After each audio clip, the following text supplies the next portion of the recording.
I am so excited to talk about this episode specifically because, I mean, come on.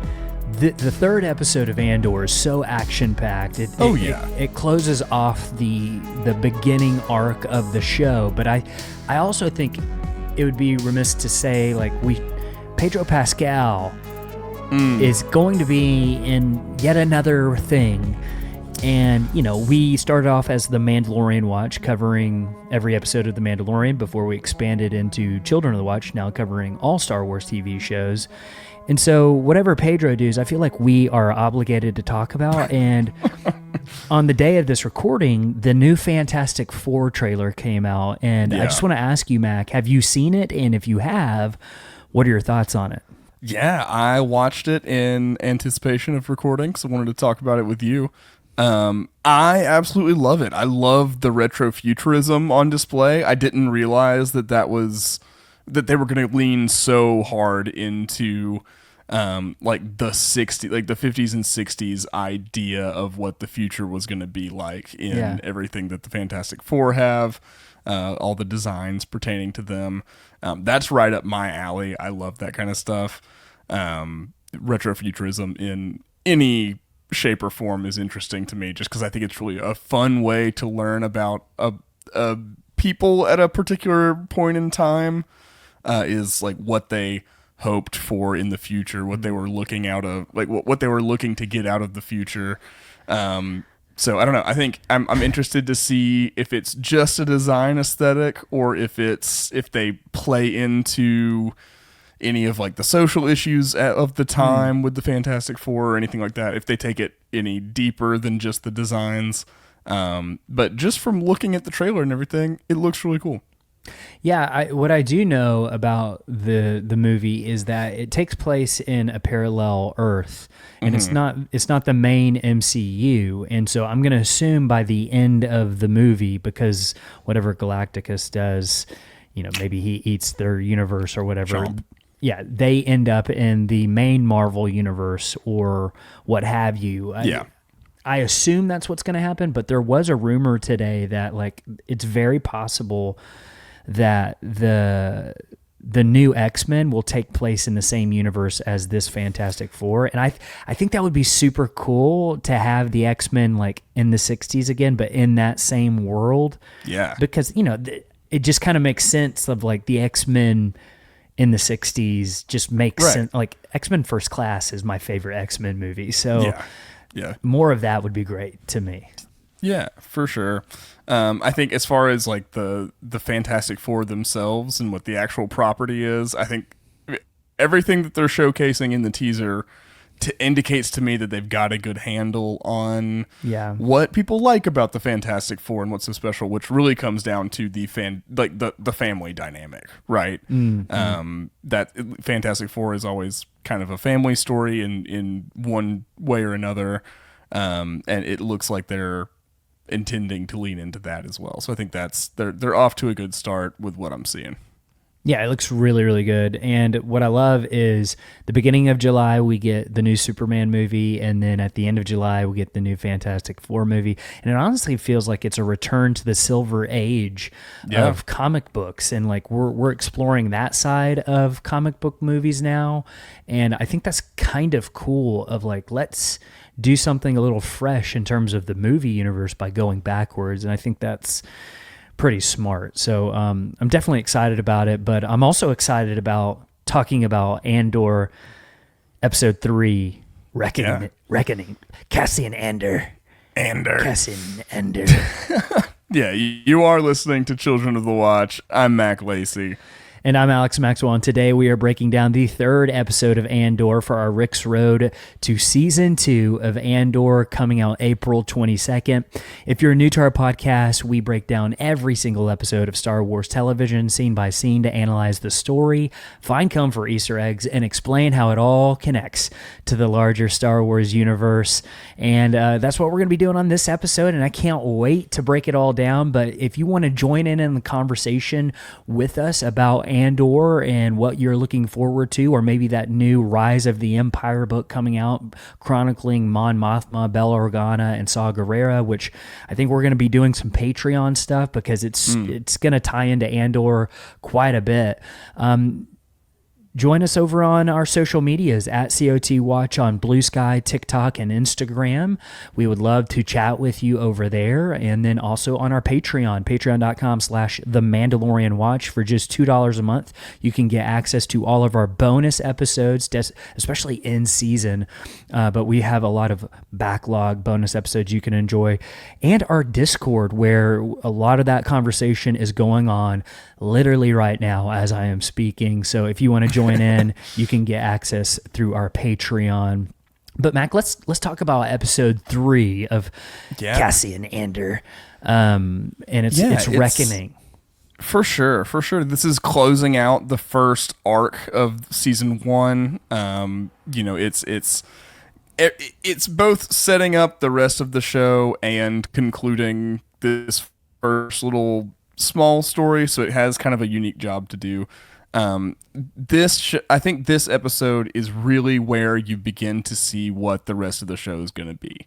The first 2 episodes, super important, and especially on this rewatch, they've been really special to me because I do know where we end up by the end of the season.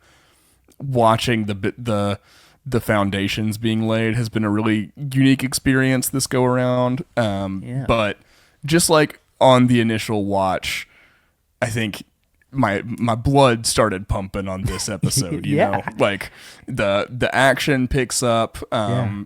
Everything that we've been building for the last 2 episodes comes to a head. It's that first proof that there is going to be payoff for all the slow burn stuff. Like if you stick with the setup, if you can kind of chew through the weightier material to understand what the stakes are, the conflicts are, you earn there's going to be payoff, amazing payoffs by doing all that. So I think this episode gives us our first sense that like we can trust the show in the slow burn. It is all building to something. Yeah, and there's a lot that when I was watching this episode, I literally just finished watching it and finishing the notes and stuff, and there's a lot that I think we need to talk through in terms of especially what Marva says when she takes Casa with Clem. There's some interesting comments that she says that, I don't think I actually caught the first time, that might give us some clues, but also raises even more questions about Kenari and what happened on that planet. Right. That, I've got more questions and I really hope season 2 answers some of those questions. If not, it's okay. But there's some odd inconsistencies that can't be, I don't think, are an accident. So, I can't wait to talk about that in this particular breakdown. But yeah, fantastic episode. This is episode 3, Reckoning, and the director once again is Toby Haynes, and the writer is Tony Gilroy. And you see the consistency all 3 episodes, right? It doesn't feel like it's someone else's vision for what's going on. It's a very consistent vision, almost like a little mini Star Wars movie that took place. And that's really how these arcs operate, and I assume that's how they're going to operate in season 2 as well. Yeah. I speaking of like the consistency and the overall tone for the arc and everything like that, it really is almost like they shot a little individual movie. When we conclude the breakdown and we get to the end, I want to talk a little bit about maybe how you would have rearranged the first 3 episodes in any way. Like I have thoughts of, let's just keep in mind maybe what would happen if you took all of the stuff from episode 2, you pushed half of it into episode 1, half of it into episode 3, and then had all of the flashback as one episode in the middle of those. That's interesting. I wonder what that would. That's just what was in my mind when I was watching it. It'd be like the Acolyte. A little bit, yeah. That's kind of what they did. All right, so let's jump into this breakdown, and we start off with a flashback of a young Casa exploring the wreckage of a separatist starship on his jungle-covered homeworld Kenari. And climbing into the ship's docking rig, he discovers the lifeless bodies of humans clad in separatist uniforms, and they've got the yellowish skin. And we talked about this in the last episode. We don't think these are actually aliens, but we think that these are humans who, we saw the greenish, yellowish gas emitting. They have the gas mask. We think they've been exposed to some sort of toxin.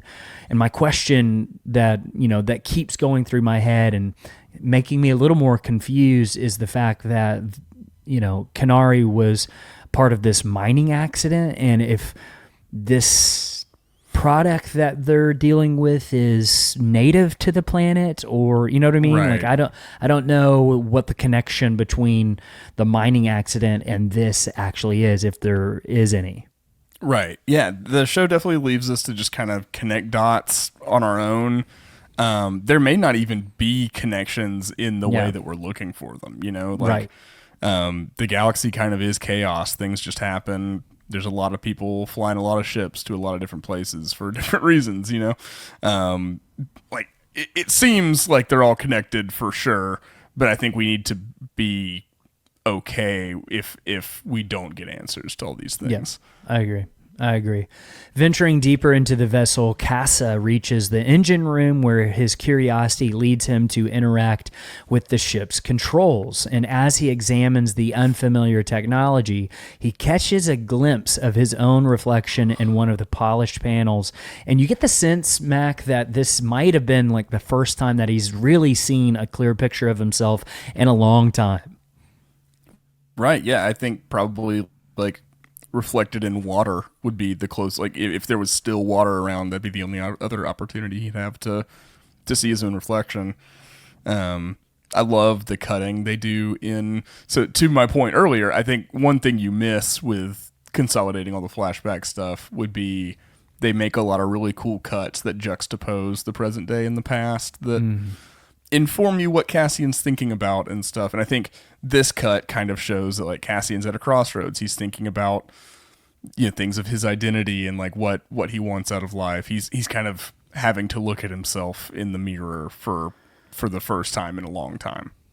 Yeah, and it's kind of one of those moments too, if we're going back to what inspired George Lucas to make Star Wars in the first place and Joseph Campbell's monomyth, Hero with 1,000 Faces, this kind of reminds me of one of those hero moments of you are at a crossroad. You're at a threshold of, are you going to step through the door and become the next iteration of who you're supposed to be, or are you going to reject that and go back to what you've always known? We see two of those moments in this episode, one with Casa and then one with Andor. And, to your point about the flashbacks and juxtaposing those with each other, at the end, we see that kind of play off of each other of these moments in Cassian's life where he had to make a choice of, am I going to do this next thing or just stay put and be comfortable, be okay with where I'm at right now, or am I going to move to the next thing that life has for me? And I think that's one of those moments he's having as a kid right here of okay, I see myself as a kid. I see the thing that I painted on my chin. Is this who I really want to be? Is this my future? Is this what I want to do? Yeah. In the present, Cassian observes the salvage workers and a shuttle dismantling a massive capital ship at a scrapyard, and I think this is a Republic capital ship. They're still breaking down things from the Clone Wars, I assume. Yeah. And a Venator takes a long time to break down. A quick correction. I think I've been referring to all the workers going into the mines and stuff on Ferrix. I know that the industry is indeed scrapping. They're going to the scrap yards and the scrap fields and stuff, but they're metaphorically, they're clocking into the salt mines. Mining for technology. Is what they're doing. And it's very similar to what Cal Kestis does at the beginning of Jedi Survivor or Jedi Fallen Order. This is the same kind of thing going on. Less parkour. But less parkour. Less metal too that he's listening to. One of the workers, Brasso, that dude, our guy, Brasso, approaches him, and Andor assures Brasso that he'll have some money later that day. Brasso remains doubtful about Cassian's ability to pay, and when pressed about his plans, Cassian keeps them to himself but promises to return, and you get the sense that Brasso's kind of like, sure you will. Like all the other times. You're not coming back. Meanwhile, Luthen Rael's shuttle arrives at an industrial settlement on Ferrix, and I said it last week, and I'll say it again this week.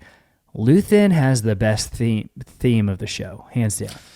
Yeah, it gets to that. I don't know, all the really cool like spy parts of Andor. Luthen's theme really kind of encapsulates, I think. I love it. It's so good. As he disembarks, a fellow passenger, the guy with the hat from last episode at the end, suggests a hotel and advises him to be wary of pickpockets. And I think a legit criticism of the show is that there's not enough aliens in the show, especially the staple aliens that we're used to in Star Wars, like Twi'leks and Rhodians, Ithorians, the Duros, ones that because one of the things, like as soon as I typed that into the notes, I started noticing all the aliens in the background. I was like, there's actually a lot of aliens in the background. It's just they're not super focused on. But I did want to point out, like in this one scene, the creepiest looking alien I think I've ever seen in Star Wars. Lanky. He's long. He's thin. He's tall. Got a Joker smile. Yep. His face, but yellow jacket. He's got a little cap thing on. I'm so glad this made it into the notes because I was gonna bring it up regardless. Like I also noticed this. Did you notice the way he jumped off the side of the sidewalk like a dinosaur? He folds his arms up and does a little bunny hop. It's so funny.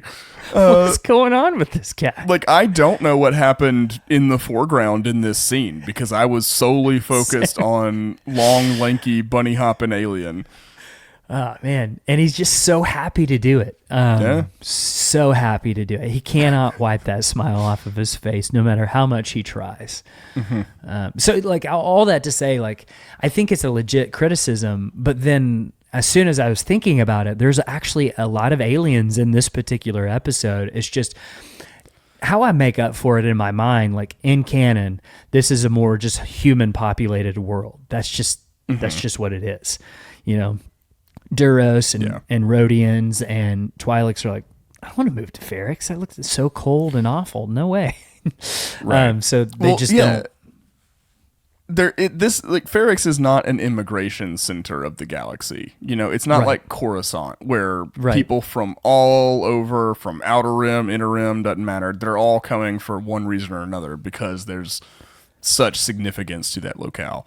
Ferrix is just like a backwater nowhere, right? The aliens that are around probably have been there for millennia, like in Ferrix's ancient past, they may have come when it was a different place or something like that. Yeah. Or they could be the indigenous inhabitants and the humans, came at some point and settled, or who knows. But there's all kinds of in-world ways to think about it that can kind of be fun. I'd much rather do that than just be like, there's not enough aliens, or same. These aren't the right aliens, or whatever. I would rather be like, okay, so what's going on with immigration in this exactly. in this area of Star Wars space? Yeah, I agree. So Luthen soon meets with Bix, who informs him that their operation has hit a snag. Preox Morlana has issued an alert matching Andor's description, and Luthen acknowledges the bulletin but notes that it doesn't mention Andor by name, only that the authorities are searching for someone from Kenari. He also points out that Andor's official records list his homeworld as Fest, which Bix confirms that's the story he's always given. So when Luthen asks if Andor has been identified, Bix explains that only a few people know the truth. And upon learning that Andor killed 2 security officers on Morlana 1, Luthen insists that they need to move quickly. So he kind of realizes, okay, we don't have a ton of time here. We need to get this rolling. The situation's a little hotter than I thought it was going to be when I came in. Like the urgency there's a little more. There's a little more urgency. It's a little more pressing. So, but I also get the feeling that this is nothing that is new to Luthen, right? I mean, he's kind of used to jobs there being some surprises or whatever.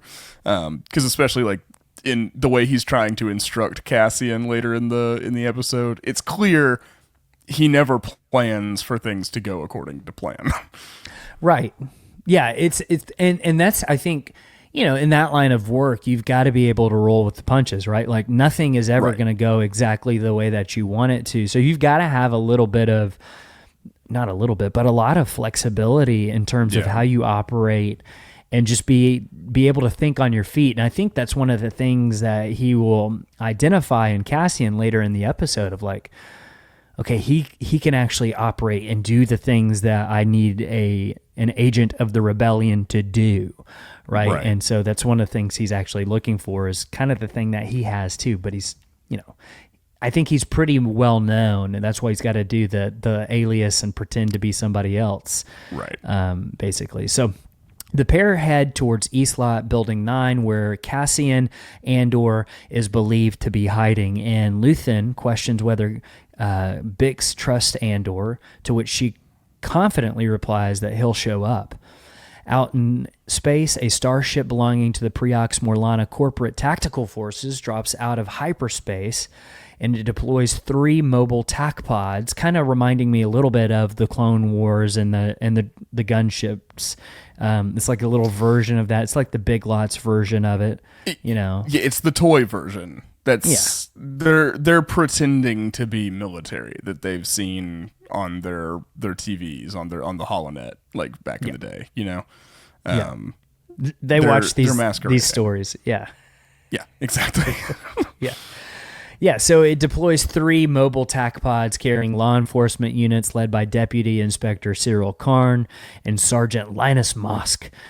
Meanwhile, B2 EMO speeds through the streets of Ferrix, and then we cut to the past, and we meet Marva Andor, the younger Marva Andor, and her husband Clem Andor, and a much younger B2 who is not as roughed up. He's looking shiny. He's looking good. Mac? Yep, bright paint on that droid.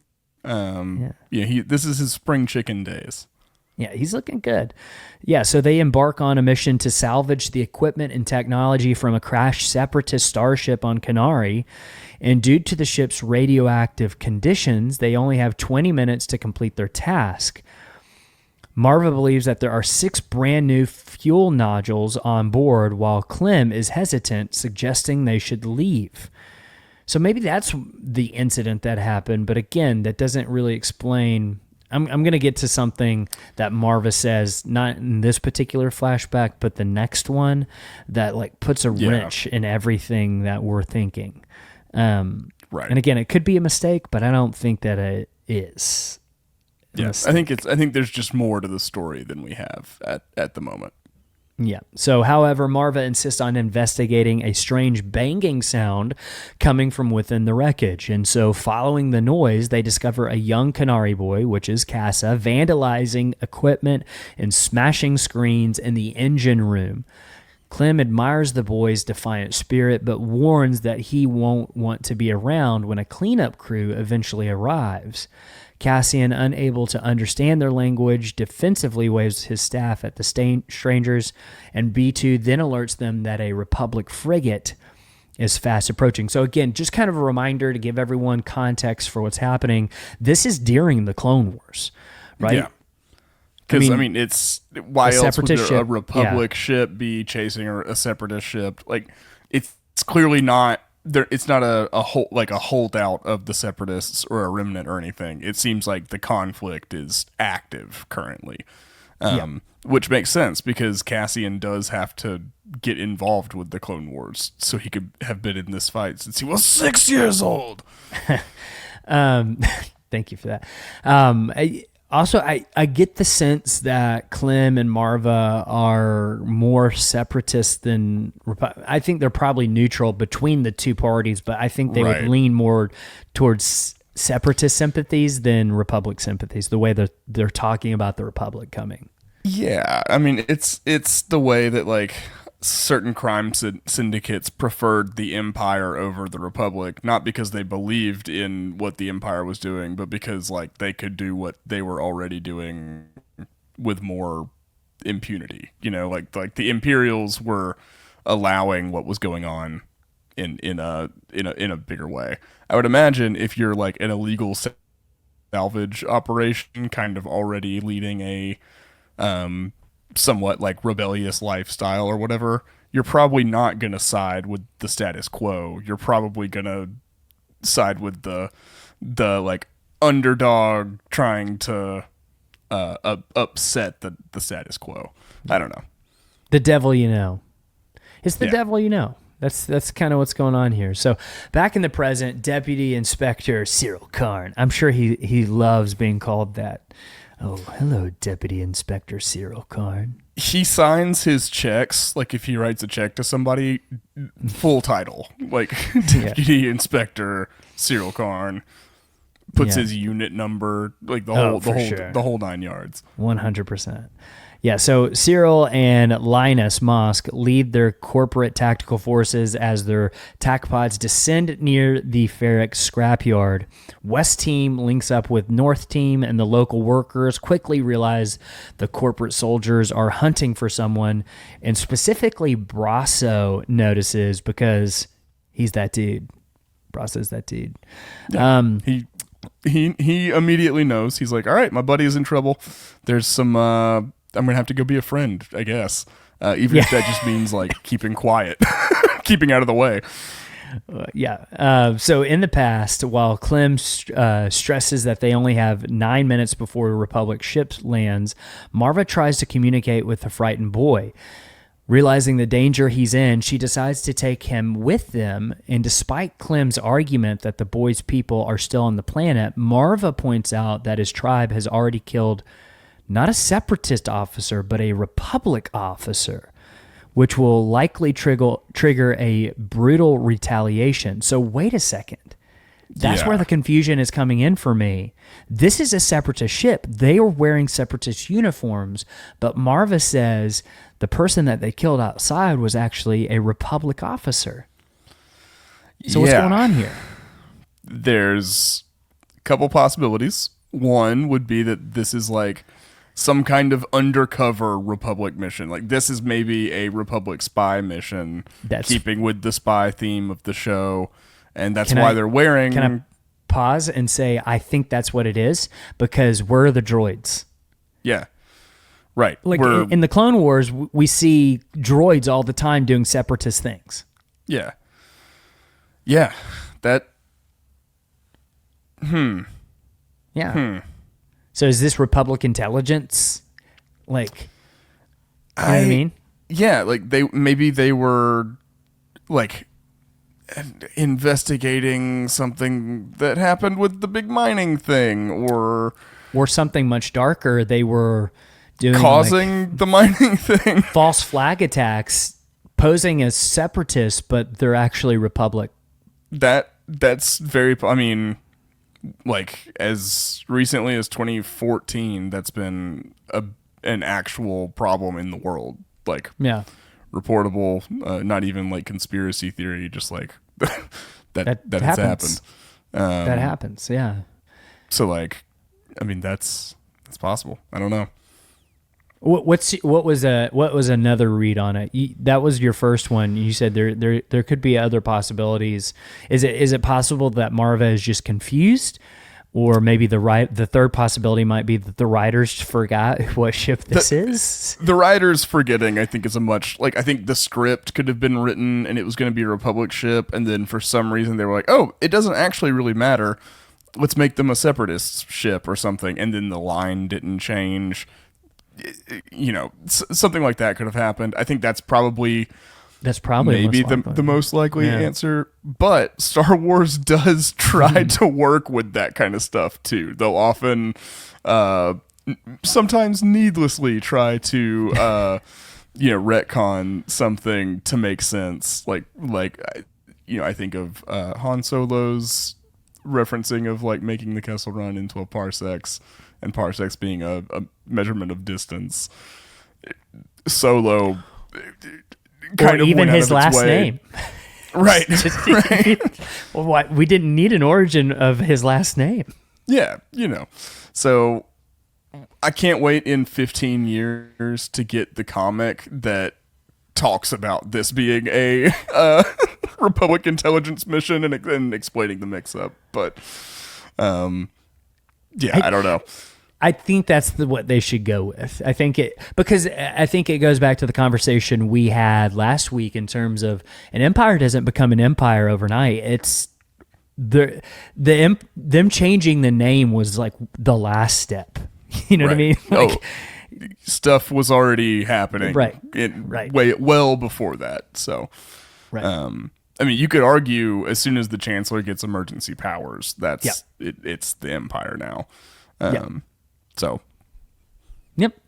Yeah. So I don't know. That might be something that, you reach out to us on social media or something we can discuss on our Discord. I'm just curious about people's thoughts on that particular line of like the person the tribe killed was a Republic officer, according to Marva, and that's a separatist ship, and they're all wearing separatist uniforms, just to clarify again what we're talking about. So, determined to save him, Marva has B2 retrieve a Drowser and uses it to stun Cassian, ensuring they can safely carry him out before the Republic arrives.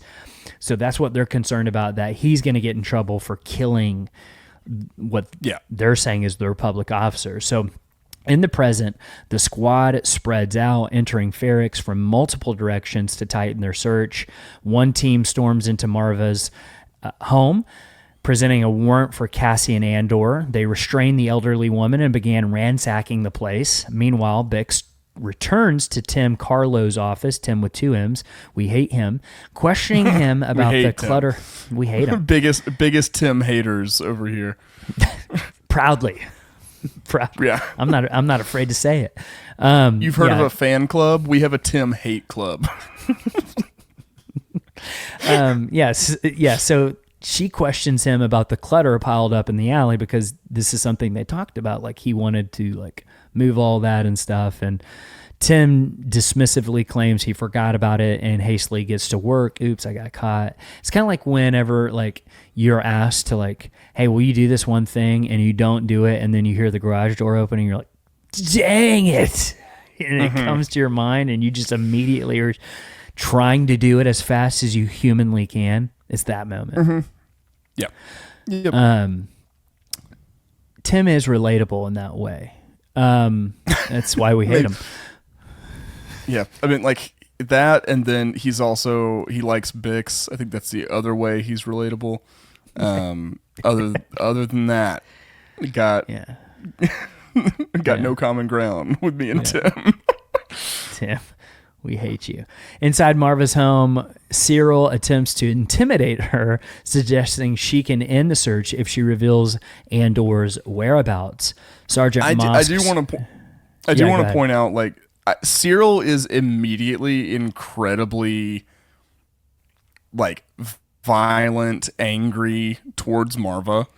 And I do think that's because he sees his own mother in Marva. Like, I think that's, I think other than just her proximity to his quarry, to me, he seemed to show particular lack of respect for Marva due to, like, I think maybe reminding him of all of the things he is unhappy with about his relationship with his mother. I don't know.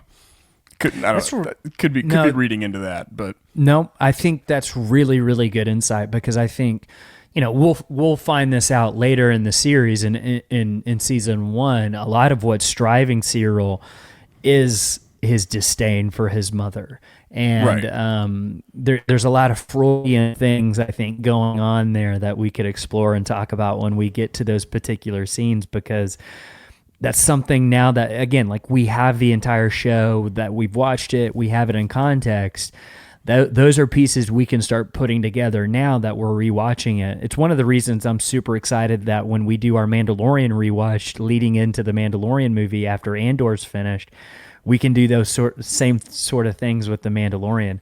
Like, oh, wait a second.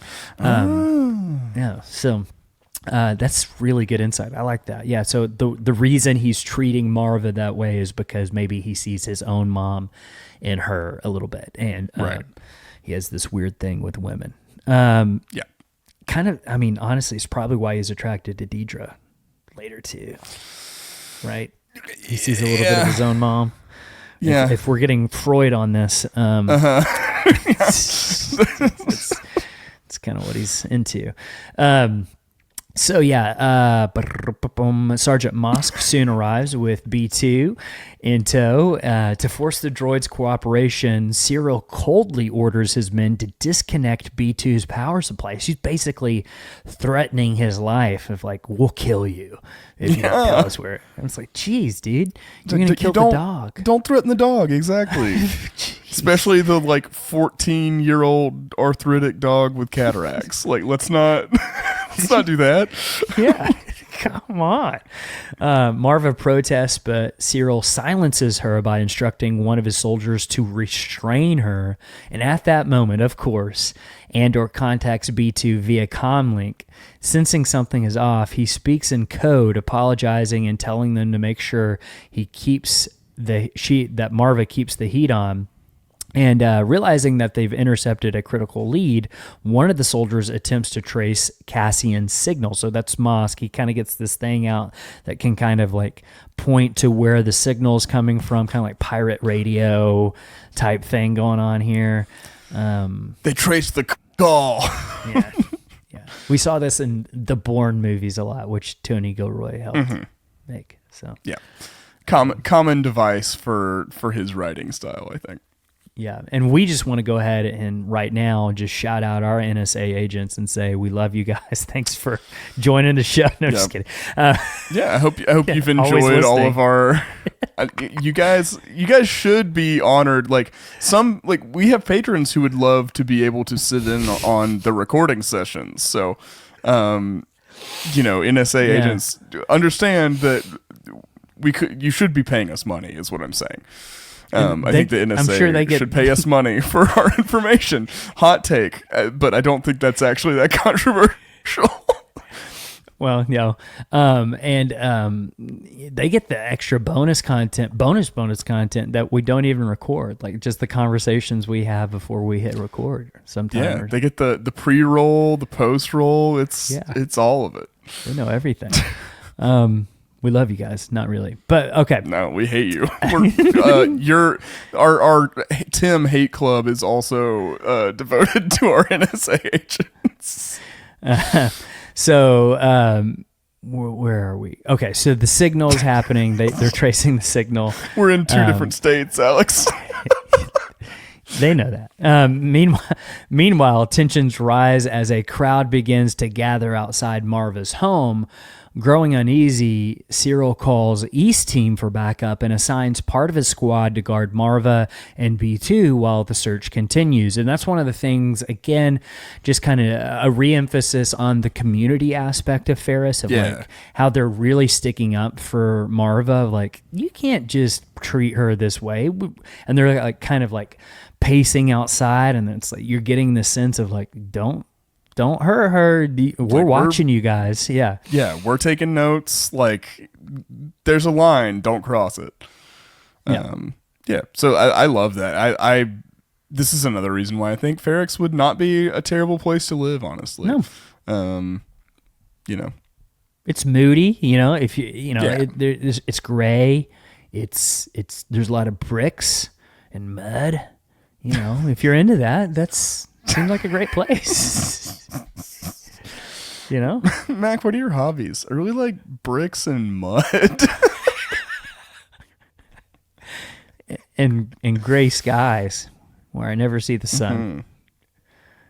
All right. Well, I think Luthen is about to find Cassian elsewhere. In an abandoned Luthen warehouse. finds Cassian in an abandoned warehouse. As Cyril and his troops leave Marva's home, they're met by an angry crowd of Ferrix residents, including Wilman Pack. Cyril tries to calm them, explaining that they're just executing a search warrant. Inside of the warehouse, Cassian tells Luthen that he's looking to sell an intact Starpath unit for 40,000 credits, claiming it can track Imperial coordinates across 9 parsecs. When Cassian demands payment, Luthen insists on testing the unit first and asks if Cassian plans to ask around after the deal. Meanwhile, Bix gets word from Salmon Pike that that several corpos raided Marva's home. Salmon also mentions the bulletin issued for Cassian. Realizing someone has betrayed him, Bix decides she has to find Cassian immediately. But Tim, with 2 M's, whom we hate him, tries to stop her, claiming Cassian can handle himself. But Bix quickly pieces it together. Tim is the one who turned in Cassian. You son of a Gundark. Yep. Yeah, and I do want to also just reemphasize that he did that because he was insecure about his relationship with Bix, and that he saw the history Bix and Andor had. Like, that's where the motivation's coming from, and I think that's why it hurts so much, right? Because I don't think, like, outside of that, Bix would have thought this was in line with his values. Being so close.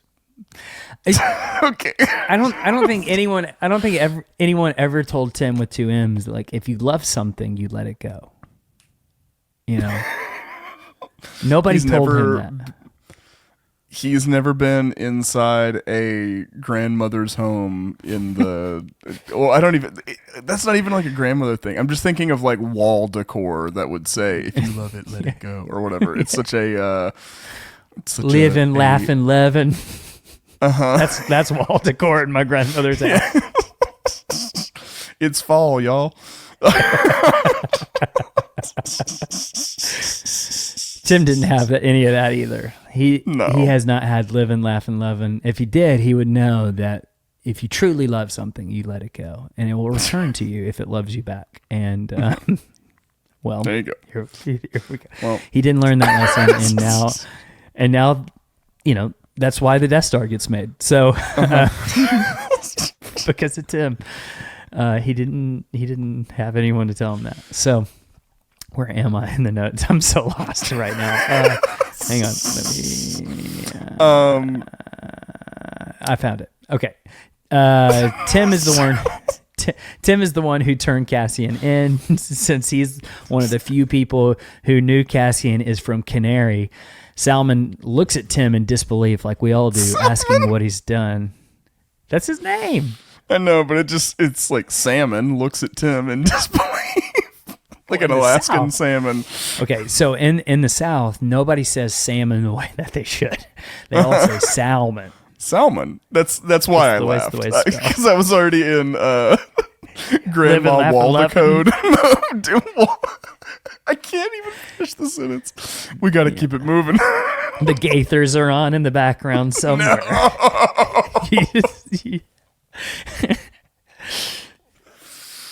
No. All right. This kind of feels like a Patreon episode. All right. Back in the warehouse, Cassian shows Luthen the Starpath unit. Luthen asks how he got it, suggesting 3 possibilities. Cassian is an Imperial spy, or he's just a middleman for the real seller, or he's telling the truth. And Cassian repeats his demand for payment, but Luthen presses for answers, noting that while he's heard about Cassian bribing quartermasters, this device is far too valuable for that. So Cassian claims that he stole it himself, but Luthen doesn't buy it. He's like, there's no way that you stole this. Yeah. Like, how did you do it?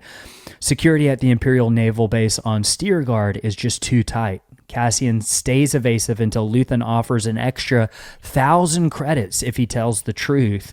And I think that's kind of the moment Cassian realizes he's dealing with a big player here. He's kind of like, oh, 1,000? He's found himself in there's more. He's stepped into something that he doesn't quite understand yet, right? Because he's clearly like, there's more to this deal than just the goods. And especially the way Luthen's talking, I love how to me, I don't think Luthen is curious about the method Cassian used to get in there so he can use that method in the future or anything like that. I think he's trying to he's trying to get a sense for how Cassian thinks and operates, and that's how he's trying to assess if he's the real deal or not. Because I think he knows he's got a few minutes to make this assessment, to get the negotiations and anything like that done, and to convince Cassian to come with him if that's what the outcome's going to be. So he has to find out, like, how does Cassian think? Is he actually someone who has what I'm looking for? That, that spirit, that way of thinking I'm looking for. And I think he's satisfied with the answer. Yeah. From the answer that Cassian gives right here, I think Luthen's like, you're so right. I agree with you. So Cassian finally explains that stealing from the Empire is actually easy. All you need to do is have a uniform and the nerve to pretend you belong, which is exactly what happens in A New Hope, by the way. It happens in every Star Wars thing ever. Name a Star Wars where somebody hasn't used this strategy. Yeah. And he mocks the Empire's arrogance and complacency, just saying, like, they're so happy and fat and satisfied. They don't even pay attention to what's going on. Like, you can do it and you just pretend you should be there and nobody questions you. Right. And Luthen agrees. He says the Empire doesn't think about people like them. But then he kind of goes on to say, these days will end, Cassian Andor. And then he basically says, like, listen, we can do this right now, but there's going to be a moment when they realize what a threat we are, and we won't be able to do the things that you are talking about because they're going to put all of the weight from their thumb down on us. And we've got to act in the moment that we have now before that happens. Yeah. Right? Because, like, when that happens, it's too late, which is basically the Death Star. Like, if the Death Star is operational, it's end game for everyone. Right. So yeah, I mean, it's they have a nuke and no one else does. They rule the world at that point. If it so I mean, you see, like, how urgent everything is, even when it's so early on, and maybe the danger isn't right there yet, but the urgency is. The pressure's on. Right. This early out. Yeah. So as Cassian reaches for the credits, Luthen shifts the conversation, speaking about the true cost of resisting the Empire.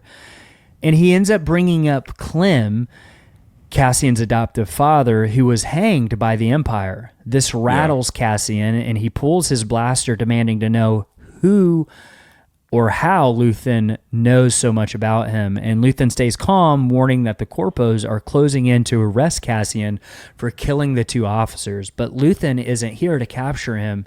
He sees potential in Cassian. So Cassian demands to know who Luthen really is, but Luthen points out that they don't have time for questions. And when Cassian asks why he should go with him, Luthen gives him the answer he didn't expect. The chance to fight back, of, like, you can do so much more than what you're doing right now. Yeah. Yeah. Like, you wouldn't be doing what you're doing right now if you didn't have some sense of anger, some sense of, like, justice you want to see done. Do you actually want a shot at that? Like, do you want to stop small timing it and do something meaningful? And, you know, I think you can see, like, Cassian he may have never realized it until that point, but he does realize that he's looking for that in this moment. Yeah. Back on the streets of Ferrix, the tension boils over. Residents like Salmon and Willman, his son, and Brasso start banging metal objects. Brasso hears it in the scrapyard. The noise echoing across the narrow streets, and a defiant rhythmic signal of resistance is echoing across Ferrix, and everyone's doing it. Shops are slamming down their rollers, turning the bustling marketplace into a battlefield waiting to ignite. And you just get the sense the tension is rising, right? And again, it's going back to that community thing. They're warning everyone, hey, something's happening, something's going down. And inside the warehouse, Cassian demands answers from Luthen, accusing him of being an Imperial spy. Luthen stays calm, explaining that special people are hard to find and that he didn't come to trap Cassian. He came to save him from the inevitable downfall, the pyre that the Empire builds for people like them. When Cassian hesitates, Luthen crushes his comlink, warning him never to carry anything he can't control. Then the message is clear. Trust isn't given, it's taken when there's no choice left. And suddenly they sense movement, corporate troops closing in. They're surrounded. Meanwhile, North Team seizes Bix in the streets. East Team sets up a perimeter around the warehouse on Rix Road, ready to strike, and their leader contacts Cyril, waiting orders. Cyril, eager for control, commands them not to engage until he arrives. And then, knowing Luthen's ship is 40 clicks away, he and Cassian hatch a plan. Escape on a speeder bike stashed nearby. As a failsafe, Luthen has already planted snap charges on the warehouse doors. So when the corpos breach, the charges detonate, taking out several soldiers in a deafening blast, and chaos erupts. And a gunfight ensues amid falling debris and tangled chains crashing from the ceiling. The warehouse becomes a death trap for anyone inside. It's kind of a cool scene, and it's like I don't understand what that warehouse actually is, but it's very dangerous inside. To me, so I've spent a lot of time for work on for a previous job. I would go to factory floors and make like documentaries on how they make different things on manufacturing facilities and stuff. A lot of like engine repair facilities will kind of look like this, where they'll have to suspend big engines, like or like big gearboxes or something, to work on them. They wouldn't have like this many and suspended this high or anything, but that's what it reminded me of. So I think all these little parts are just being cleaned or worked on or something like that. Yeah, that makes sense. Despite Luthen's protest, Cassian dives back into the fray, determined to retrieve the Starpath unit. Blaster bolts zip past as he dodges collapsing beams and enemy fire. A corpo takes aim at Cassian, but Luthen shoots first, saving his life. They narrowly escape as the warehouse crumbles behind them. Cassian, furious about leaving the box behind, Luthen reminds him survival is worth more than any stolen tech. That's not even what Luthen came there for anyway. Right? Like he I think even with his conversation with the other guy on the tram, like coming into Ferrix, like he specifically came looking for Cassian and to try to recruit Cassian. Like, if he can get the box, cool. Exactly. But, Andor is the actual objective. Because like he's a guy that stole a Starpath unit, and those are so hard to come by. I think the guy that can steal something like that is much more interesting than the thing that he actually stole. For sure. So that's the point. So across town, Cyril scrambles to regain control. He contacts North Team for backup just as Bix makes a desperate attempt to break free. She fights, but an officer pins her down. Tim, with 2 M's, filled with guilt over his betrayal, rushes to help. And he confronts the soldiers, shouting for them to let her go and like, hey, she's hurt. What are you doing? But his plea is cut short. A trigger-happy corpo shoots him without hesitation. Tim, with 2 M's, collapses. Lifeless. He never knew. Okay. Live and laugh and love him. He never knew. I was like, yeah. I do not feel a whole lot for Tim. I feel more for like the community around him for their loss. Tim's and everything. Yeah. We're sorry to the 2 M's family. Mm-hmm. I love like that's the extra M is just the surname. But I like that. So trigger happy corpos just popping off as soon as any little thing happens. They're just shooting first and not even asking questions.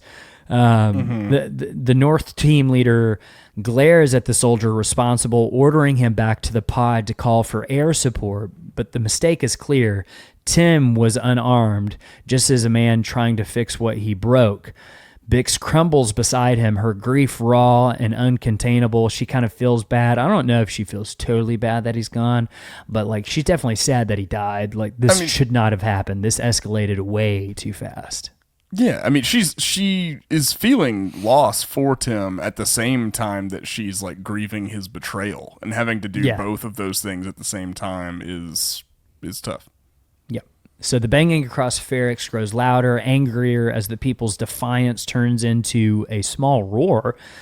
Cyril and Mosk receive grim news from the lone surviving member of East Team. Andor and Luthen are heading straight towards their position. Determined to intercept, Cyril strides into a nearby shop, his presence causing 3 aliens to scatter in fear. The oppressive weight of the corporate tactical forces lingers in the air, their control slipping as the clanging of defiance echoes through the street. So you're starting to get this sense like they're starting to feel like they're losing control of the situation, and that's because they are. They are absolutely making it a million times worse and blowing this up into something that it should never have been. Yeah, they never had control of this situation. Like, that was an illusion on their part. And because of that illusion, they're stepping into this situation with the absolute wrong attitude, motivation, all of that. I don't like the corporate forces. I think they're even easier to hate than like the Empire. You love to hate the Empire. You just hate the the corporate forces.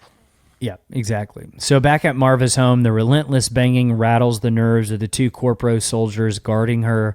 Marva, ever defiant, senses their fear and leans into it. She says, "You hear that?" Her voice steady despite the tension. "That's not fear, that's courage." And one soldier snaps at her to be quiet, but she smiles faintly. "You'll want to fret when it stops." And that's basically what she says of like, once the banging stops, like that's going to be the problem for you. And I don't know if she's like, if that's a real thing on Ferrix or she's just like messing with them. I don't know.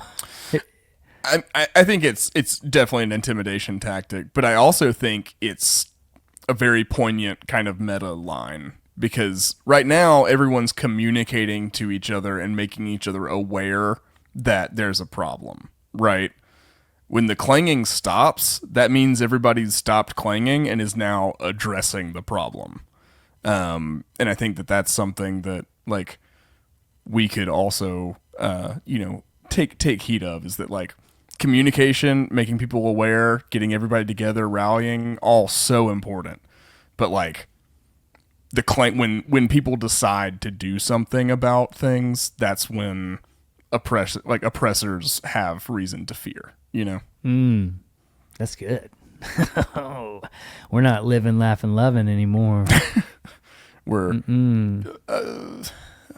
fighting, living, snarling, and fighting.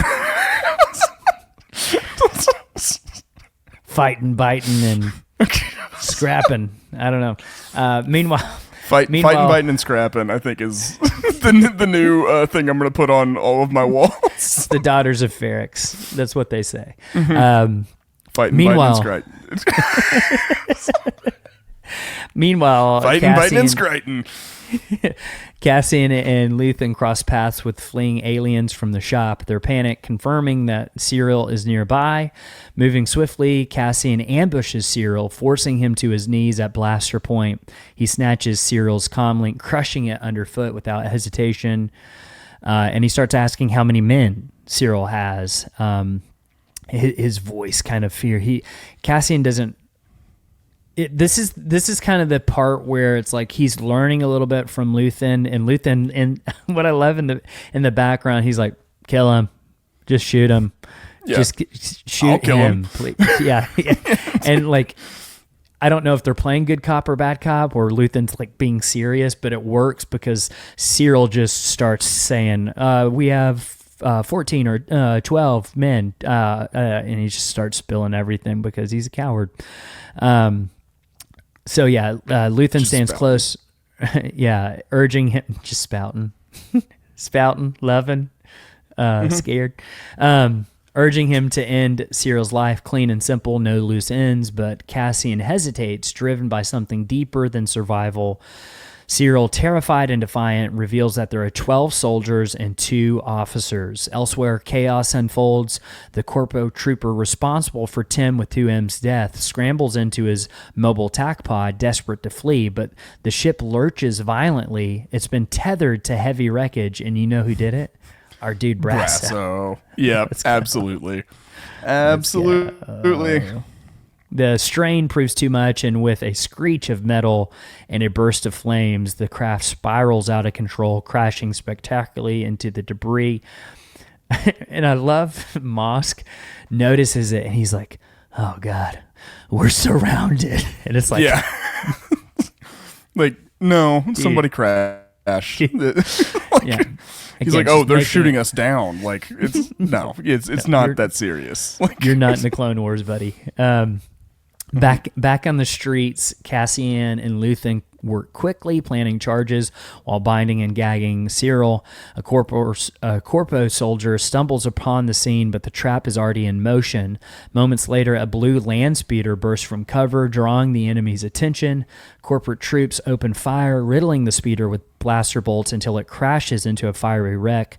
Victory seems assured until they realize it was a decoy. From the shadows, Cassian and Luthen speed away on a sleek speeder bike. As they disappear into the distance, Luthen triggers the planted charges, and the wrecked land speeder erupts in a fiery explosion, scattering the disoriented corporate troops. Mosk scrambles to coordinate with the North team, while Cyril, shaken and bloodied, tends to the wounded. And he kind of gets up and like he's in this daze of like he's just like looking at the fire and like he is like almost in shock, and Mosk is yelling at him. He's like, "We gotta get out of here," because he's thinking that this is the Clone Wars have reignited. Right. They need to get out. This is Cyril's first taste of any kind of reality. I think this is the first time his aggrandizing has had any kind of pushback, you know? So I think his response to that is telling to what kind of person he is. Oh, yeah, for sure. As Cassian and Luthen race across the open fields, Ferrix mourns and remembers. Marva sits in quiet reflection. She's got some tears glistening in her eyes as memory floods back. Her and Clem discovering a young Cassian amidst the wreckage of a separatist starship on Kenari.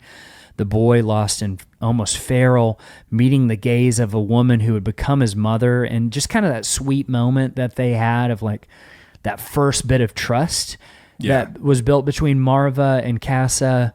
And then we switch back to in the present. B2 glances up at Marva, his sensors dim, and what I love about Star Wars is you can sense when droids are sad. Yeah. And B2 is sad here for Marva of like, well, you're sad. That makes me sad. Kind of like your dog.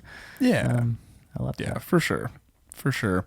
I love what they do with these flashbacks, like Marva carrying Casa in her arms and then cutting to Luthen kind of taking Cassian off into the wild blue yonder, because it's symbolizing that like that first family he finally found, right, with Marva and Clem, and the life he's known up until this point, and like even in the middle of this loss, because he is kind like this is kind of the loss of his family, of like the world he grew up in and knows, because like I know he comes back, but he never like really gets to come back to Ferrix, to like life as it was, you know? Right.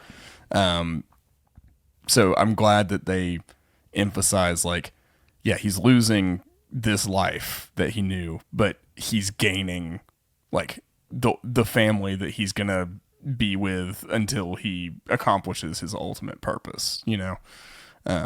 It's good. It's powerful. Yeah, I think it's really effective, just the intercutting of these flashbacks and what's happening in the present, because it's essentially the same scene. It's just, you know, like it's a different moment in his life where someone saved him, and now, again, as an adult, someone has saved him, and he is shedding his skin, right? Like kind of like that metamorphosis of, again, becoming the person you're meant to be. It's all informed of the past things that have happened to you, good and bad, inform who you will become. And it's your choice on like what you do with those moments that, okay, this is obviously a fork in the road. What do I do with my life when I have the choice of, am I going to live for myself, which Cassian has been doing at this point, right? Like, I think these first 3 episodes have been so indicative of like the life that he lives. Yeah. Everyone loves him, but he has been living for himself and been thinking only of himself because he's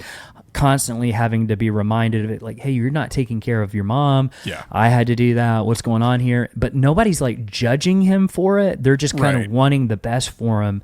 And now he has this moment before him of like, hey, you can actually not just have a new life, but like make an impact with it, right? Like you can actually do something with your life that goes beyond the scope of yourself. Right. Are you going to take that chance? And he does. And so like the first time, it wasn't like he didn't really have a choice, right? Someone had to make the choice for him of like, I know what's best for you in this moment. If I leave you here, you're going to die. I'm going to take you. This time, he makes the choice, which kind of, again, that's that hero's journey thing going on. He has to be the one to make the choice for it to really be the hero, right? Yeah. And that's what he does. And that's what I love about this arc is like it gives you a complete arc in itself of like, okay, we saw who Cassian was. Now I'm excited to see who he's going to be. And that's, you kind of get that with the symbolism in both scenes, in the flashback and the present, when they're taking off in the ship. The sun is like on their face. Yeah. Right? I think that's so cool. Yeah, it's like the imagery of the American West, the cowboy riding off into the sunset. It's into that next thing, right? It's the life beyond this one. So like, you know, Cassian had a life after the one he first knew on Kenari, and now that life that he was living has come to an end and a new one's waiting for him. Yeah, I don't know. It's I love the end of this episode. It's just so well done. Yeah, and you get, okay, so Salmon and Willman get Bix out and kind of console her. So we know that those are going to be major characters going forward. We get a shot of Brasso alone, and we know he's going to be a major character. Marva, of course, and then also Mosk and Cyril. Yeah. And you know, you got Cassian and Luthen heading off, and we don't know where. Of course, we actually do, but at the moment, we didn't know what was going to happen. And honestly, this next arc coming up is just so good. It's got Ben Grimm in it from Fantastic Four. Yeah. The Axe and Forgets. the waif from Game of Thrones in Vel. Yeah, I can't wait for the next arc. Loved the ending of this one. Andor's just a really good show. I'm so excited that I'm glad we've been rewatching it, and it's been a nice little thing in my week to come talk about this show that's so good with you, and to get the listeners' thoughts and everything. Well, Mac. Alex, I really enjoy living, laughing, and loving with you. That's so nice, Mac. Yes, I love you too. Thank you. All right. Well, I think that's about all we need to say. I'm in the midst of moving at the moment, so if you can't tell, I'm a little tired. Hopefully, this episode did not veer too much into Patreon territory, but if you liked what you heard on this episode, if you liked the sillier, more casual tone, check out our Patreon. We got a lot of that kind of stuff on there. Check us out on social media. Leave us a 5-star review on Apple Podcasts if you would, and YouTube. Check out YouTube. Leave comments there and all that kind of stuff. We'll be back next week with a breakdown of episode 4 of season 1 of Andor. But until then, keep the watch.